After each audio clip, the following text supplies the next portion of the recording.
Sejam muito bem-vindos a mais um encontro do Mole D, Literatura com Dendê. E na tarde de hoje estamos conversando com a escritora Aloíse Queiroz. Seja bem-vinda, Aloíse. Obrigada.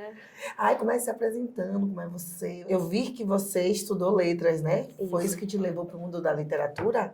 Na verdade, não. A literatura me levou para letras. Eu sempre fui uma criança muito calada e sempre tive muita dificuldade de me expressar. Então, eu comecei a escrever numa tentativa de me expressar de alguma forma, de colocar em algum lugar tudo aquilo que me atravessava em alguma medida. Então, eu sempre fui uma criança muito sensível às coisas que estavam à minha volta, às coisas que eu percebia.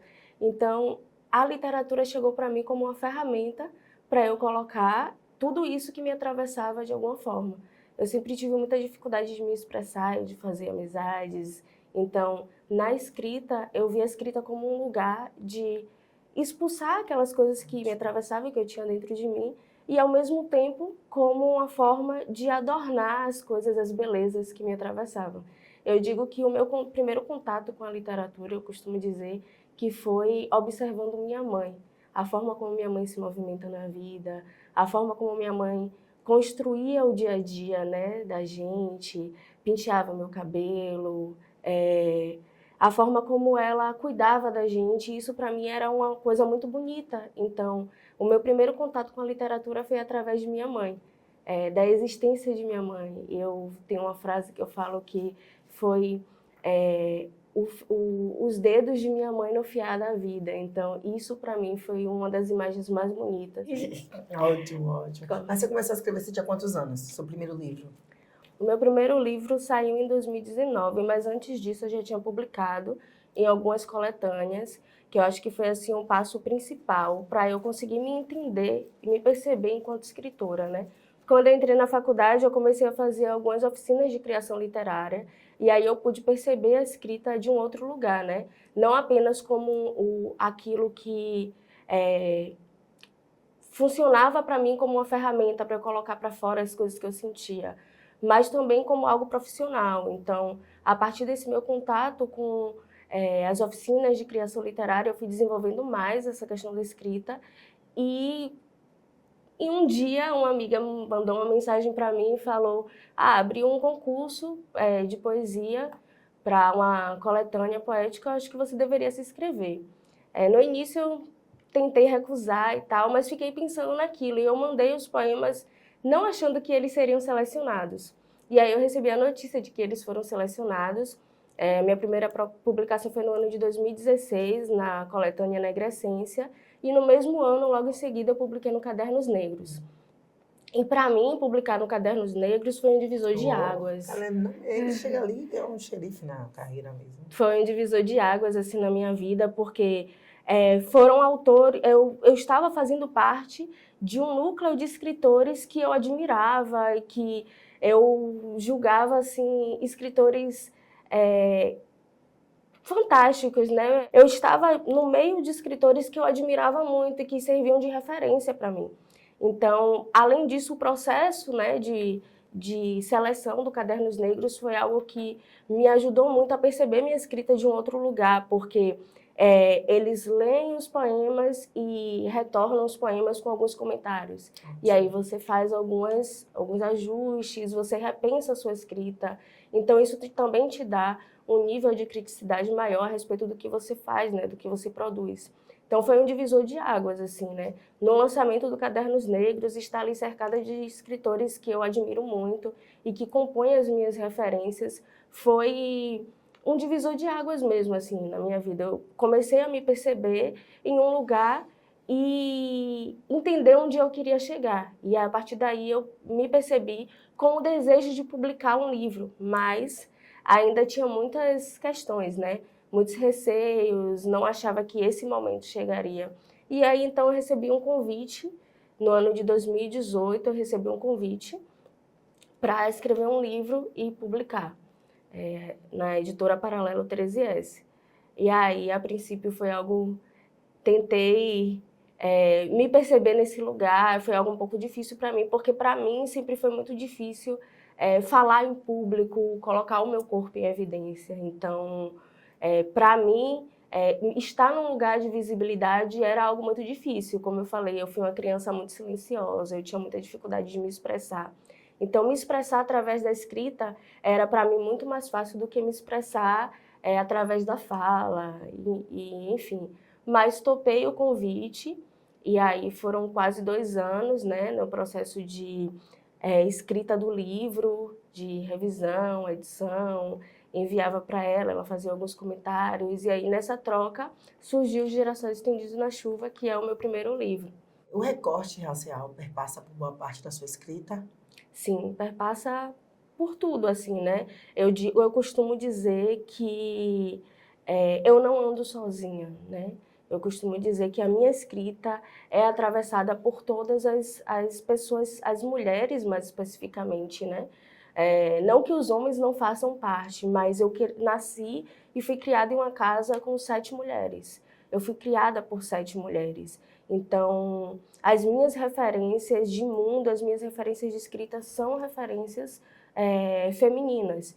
Então, o meu contato com a literatura negra me fez perceber, me fez me olhar.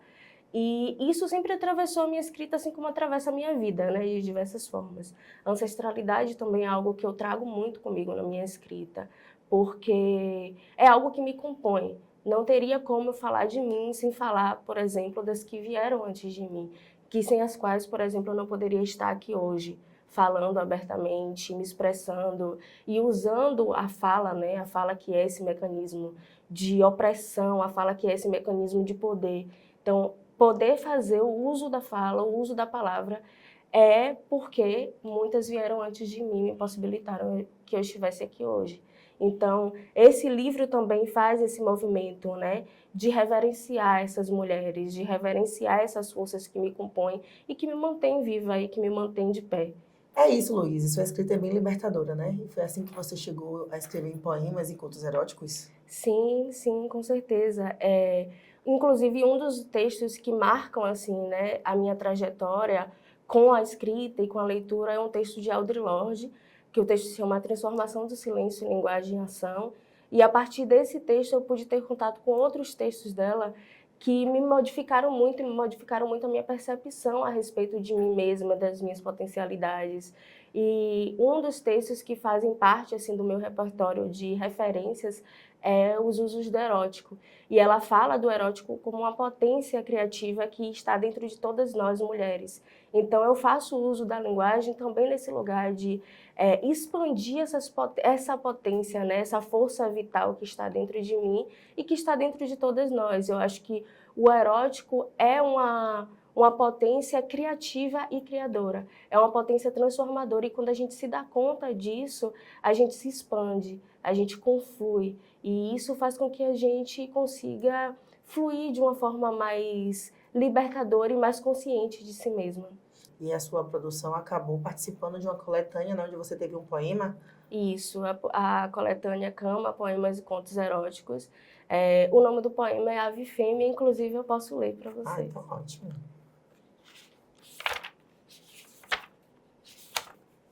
Ave Fêmea. O eco noturno gorjeia febril, rompe o assunto guardado no côncavo dos olhos, anseia. A espera se contrai avermelhando os lábios, afrouxa o tempo de suas asas. Voraz, líquida, efêmera, trança o desejo sobre os seus passos. Um dia te encharco inteira. Então, é um poema que fala de amor entre mulheres, né? Esse livro, ele é dividido em 2 partes. E uma dessas partes é denominada Toda Poesia Tem uma Mulher Dentro. É uma homenagem que eu faço a todas as mulheres que atravessaram a minha vida e que se movimentam junto comigo e que compõem a minha trajetória, né? E eu costumo dizer que todas as forças que atravessam minha vida e que me sustentam e que me compõem são forças mulheres. E aí entra a questão do erótico de Audre Lorde, né? Que quando a gente se junta uma com a outra, quando a gente se percebe potente, a gente também consegue perceber a potência do outro e se potencializar e se expandir e confluir. Ótimo, adorei. Pode dizer que é esse livro que marca a sua trajetória? Porque é o livro que inicia, né? É um livro que me coloca diante de mim mesma. É um livro que me coloca em um outro lugar, que me faz perceber que eu já estou ali, naquele mundo, que meu corpo pode sim passear por todos os lugares que eu desejar e que eu quiser construir. Tem uma frase de Conceição Evaristo que ela fala que ela só escreve o que ela crê. Então, quando você escreve, você passa a ter outra visão sobre si mesma, você passa a se perceber naquilo e passa a se olhar com seus próprios olhos. Então, esse livro, que é um livro que inicia a minha trajetória literária, porque é o meu primeiro livro, é um livro que marca muito, assim, né? É um livro que vai abrindo caminhos para que outros venham depois. Adorei. Prazer te conhecer, viu, Luíse? Quer se despedir, Prazer. só cumprimentar todo mundo. Eu que agradeço, foi um prazer estar aqui. Obrigada a todos pela escuta. E caso queiram entrar em contato comigo, meu Instagram é Luíse Queiroz Escritora. Obrigada, obrigada. Esse foi mais uma edição do Mole D, Literatura com DD, produzido pelo Sesc Bahia, viu? Fique por aqui que ainda vai ter muito mais.